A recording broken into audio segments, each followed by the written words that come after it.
ens hem trobat una petita sorpresa que quan hem pogut accedir a aquestes partitures que ens han deixat molt amablement la família Crusat-Llinàs, hem vist que, a part de la instrumentació per cobla, hi ha una instrumentació per orquestra, amb saxos i violins, per exemple.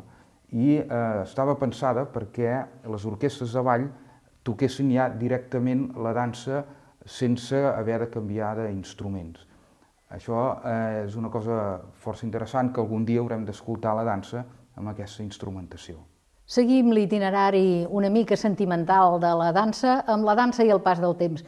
Potser aquesta és la part més sentimental i reblo la paraula perquè molts dels que sortim en aquestes fotografies ara ja som avis i podem explicar què és el que fèiem.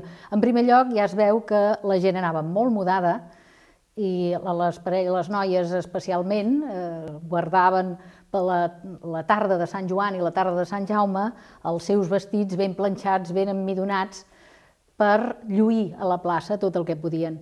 S'ha de remarcar que era una festa d'un sentit social absolutament identificable. Moltes vegades, quan una parella es volia comprometre, el noi treia la noia a ballar la dansa i això ja significava un futur prometatge gairebé segur.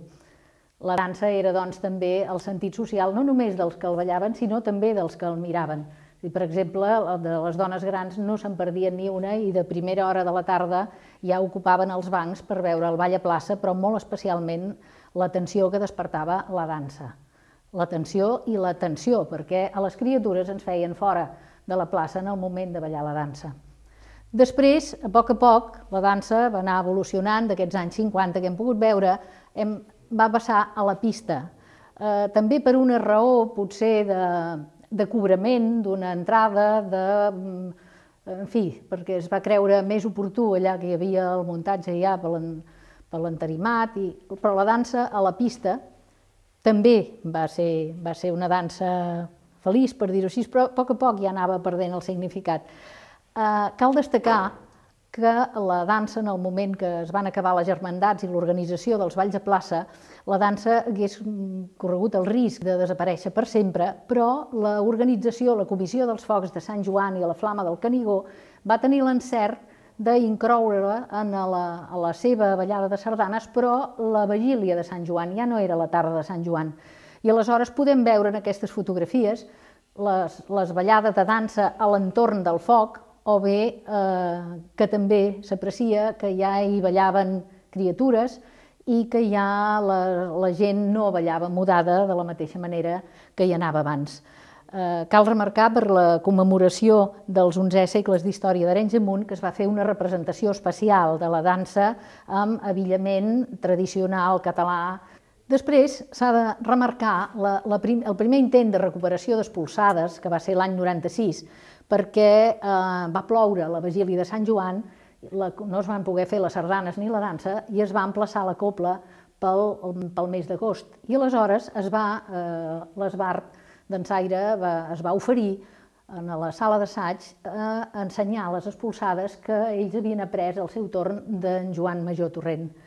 I en aquestes fotografies es pot veure els assajos i després la ballada a la plaça d'aquestes espolsades. I finalment l'últim àmbit es refereix a la dansa i als esbarts dansaires, els esbarts dansaires d'arreu, que cal considerar que la dansa d'Arenys de Munt és una peça del folklore tradicional català que corria en els repertoris dels esbarts, influïda per Aureli Campmany, Joan Comas i Vicenç, Leandre Pere Caula, Josep Ventura, etc. I veiem unes fotografies d'un esbart ballant a la plaça, un esbart que segurament era el de Leandre Pere Caula, tot i que no en tenim la seguretat, cap als anys 50. Després, un esbart que l'està ballant a Vic, possiblement és el de Sant Genís de Taradell, però tampoc en tenim la certesa, però sí tenim la certesa que l'esbart dansaire d'Arenys de Munt, de l'esbart del Centre Moral, l'any 77, la va ballar amb aquests petits dansaires i després de fer-se fer d'escriure una part pel mestre Jordi Núñez de timbales, va representar el Centre Moral l'any 87 amb honors de gran estrena, amb les espolsades, i tota la dignificació que volíem donar-li a la dansa. També s'ha de remarcar que l'Esbar va ballar a TV2 l'any 1982 la dansa d'Arenys de Munt.